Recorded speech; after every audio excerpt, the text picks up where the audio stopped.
So we're gonna have a party and wreck this joint. Totally. Listen to that, eh? Hi guys, so I come to you for my living room. I know.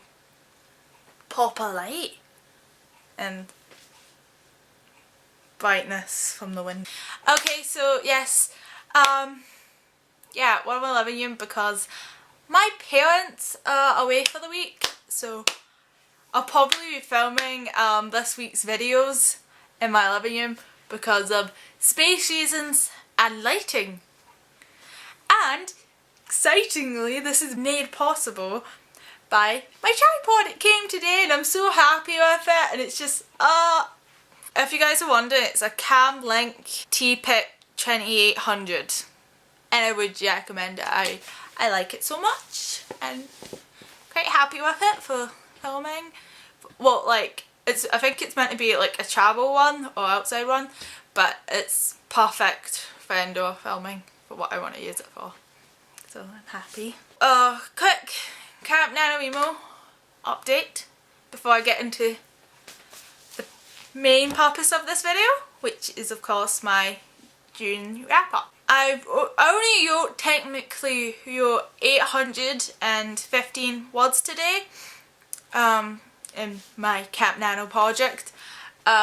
Basic, because I wrote basic, I really just like want to write a short story a day, and I figure it'll probably all equal up to 50 in the end, so it's fine. And I've wrote a short story called The Exit, and I'm quite happy with it. It's a little weird and quirky, but I liked it. And I don't care. Like, no one else matters as long as I liked it. Because you should write for yourself. And that's today's lesson. Okay, so first thing I read in June was Horwitz Horrors by Anthony Horwitz. This is a series of short stories. It's in like horror stories. That's why it's Anthony's horror. Yeah, and this is actually technically a reread because I first read these when I was 15, I think. Well, somewhere like high school. No, not 15. Probably 14 actually. Some point around that era in high school, and I gave it 5 out of 5 stars. And in the purpose of trying to keep this video short, if you want to know my opinions on it, I did a review on this book as well, and I did a review on a written review on most of these on my blog, and I'll just say and link below. Then I read Doll Bones by Holly Back, and I gave this 4 out of 5 stars, and it's kind of about a doll that is haunted, and I really liked it, and the illustrations in this book are really lovely, just for that. But the story's good too. I'm not just selling you on the illustrations. Holly Back did a good job too. Yeah, review below. I got off Net Guy, by the way. And then I listened to 3 audiobooks of basically these were on YouTube, but I do actually own most of these in paperback. I'm pretty sure I do anyway. So first I listened to Dream Date by Siniclair Smith, and so cheesy. All these audiobooks were so cheesy. The production and like the whole point was to start with a like 80s 90s cheese, and it's just and the audiobook is just I kind of giggled through it so much, and just the voice acting as well, and it's just like I recommend that you guys go check it out if you like kind of cheesy horror, point horrors especially. Like they're on YouTube, just search point horror and they'll come up. I also listened to Halloween Night by Stine, you know, the guy who wrote the Goosebumps books. He did write a lot of the point horrors as well. And I read The Accident by Diane. She's my favourite point horror writer, by the way. She's really good, and The Accident is kind of hilarious and teaches the lessons of why you shouldn't trust ghosts and mirror ghosts. Just never trust them, you know. Buddy Mary, I forget the girl's name, but just don't trust them. And then I read, in my very geekish fashion, the Doctor's Who's Who, the story behind every face of the iconic Time Lord, and this just goes through all the actors who played the Doctor.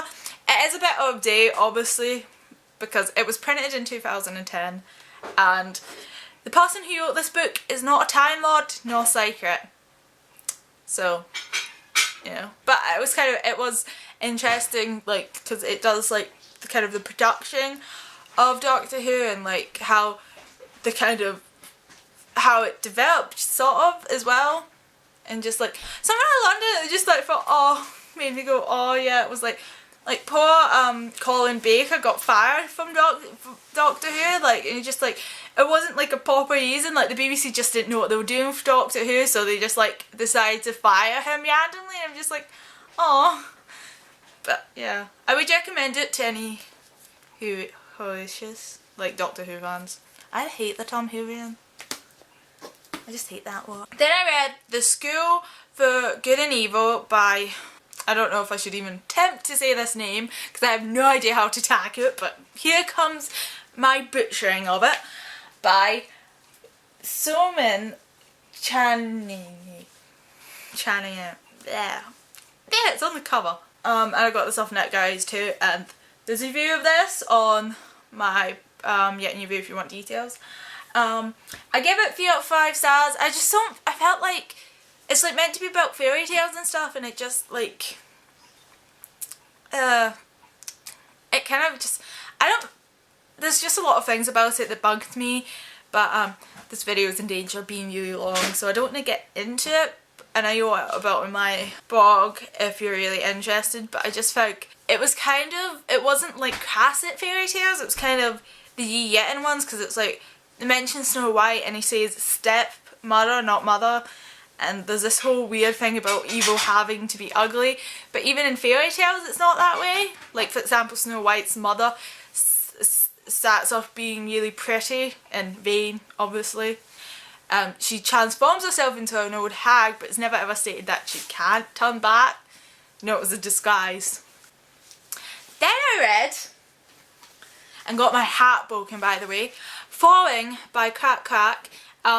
This was really good. I gave this 5 out of 5 stars, and like I just recommend Crack Crack to everyone who likes contemporary and like Euro teen issues and stuff, and just like, because for this example features a sexual crisis, so what's not to love? And it's just heartbreaking because there's no happy endings in the world of Crack Crack, or in your life. That's why it makes it it's a very good contemporary, and I recommend it to everyone. This is short and it is meant for dyslexic writers, but if you really like Crack Crack, I would still get it. It's a short story-ish, like a novel sort of length, obviously because it's meant for dyslexic writers, but it's still really good, and at a point of like, literally there's like foreshadowing in the title. It's just like when you read the title at the end, like the title just like this title was like, it's the perfect title for it, for like, in like 2 reasons, and I just Crack Crack, like, she has 3 novel lengths if you would prefer to start with that. But they're all really good. My favourite is Still Entangled, which is her first one, but they're all good. Then I listened to, again on YouTube, Scary Stories to Tell in the Dark, More Scary Tales in the Dark by Alvin and Schwartz. I only gave these both 1 out of 5 stars. They were just like, I don't get the fascination of them because I've seen a lot of people on YouTube saying how they were really good. Or maybe just because they remember some sort of nostalgia from childhood, and apparently Ellis Jason's really good in it or something, but I just didn't get it. Well, maybe it's just that the audiobook was really bad, but I just didn't think the stories were very good in terms of even like really kiddie horror. Just no. Like, you know, I eat that stuff regularly because I'm juvenile.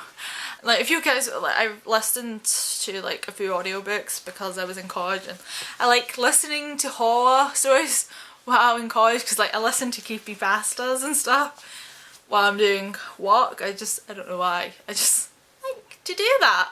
Yeah, so I don't really count those like 5 audiobooks because they're like they're all like an hour or less than that. Because otherwise that means I've read 13 books. But let's just say it's 8 yearly. And then I finished The Passage by Justin Crow, and like I don't know what possessed me to think it'd be a good idea in a month where I'm really busy to tackle this giant novel, and I think it took me like at least probably a few weeks to read this, because like I really didn't have time to be reading outside of buses. Basically I had a lot of stuff that I needed to do. This is 766 pages and it is tall and the font is small. I do really like this book. I thought it was really good, and I don't think, like, it is 766 pages, but I think those pages are used well, and I don't think it's just going on for the sake of it.